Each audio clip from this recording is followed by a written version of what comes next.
a সমান x to the power x square minus xy plus y square, b সমান x square plus xy plus y square এবং c সমান x to the power 4 plus x square y square plus y to the power 4। আমাদের ক নাম্বারে বলছে a minus b equal to what, মানে a minus b এর মান কত।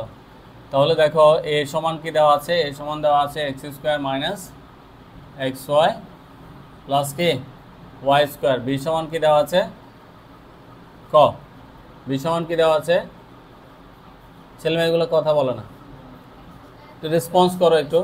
তাহলে কি করব আমরা, বিয়োগ করব, কি করব বিয়োগ। বিয়োগ করলে কি করতে হয়, নিচের লাইনে চিহ্ন পরিবর্তন করতে হয় না,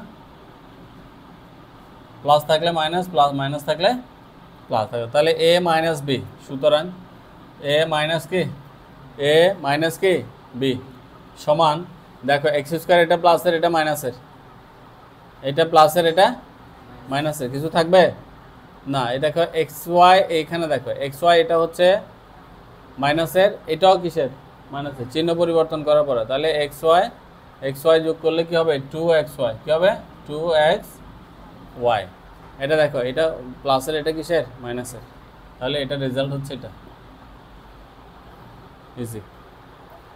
a মাইনাস বি, নিচের লাইনে চিহ্ন পরিবর্তন করতে হয়, তাহলে a থেকে b গেলে a minus B equal to, এটা প্লাসের চিহ্ন পরিবর্তন করলে এটা মাইনাস, তাহলে প্লাসে মাইনাসে কি বাদ যাবে, এক্স ওয়াই এটা মাইনাসের, এক্স ওয়াই এটাও কিসের মাইনাসের, তাহলে মাইনাস এক্স ওয়াই, তাহলে মাইনাস 2xy, কী হবে মাইনাস, সরি এখানে একটা মাইনাস হবে, মাইনাস 2xy। এক্স ওয়াই দুইটা আর কি, আমি যদি যোগ করি এক্স ওয়াই যোগ X Y plus X Y সমান সমান 2xy, X Y into X Y সমান সমান এক্স এক্সে গুণ করলে এক্স স্কোয়ার, ওয়াই গুণ করলে কী হবে, গুণ করলে এটা হবে, যোগ করলে এটা হবে। তার মানে দোনোটার আগে কি আছে, মাইনাস আছে না, তাহলে মাইনাস 2xy।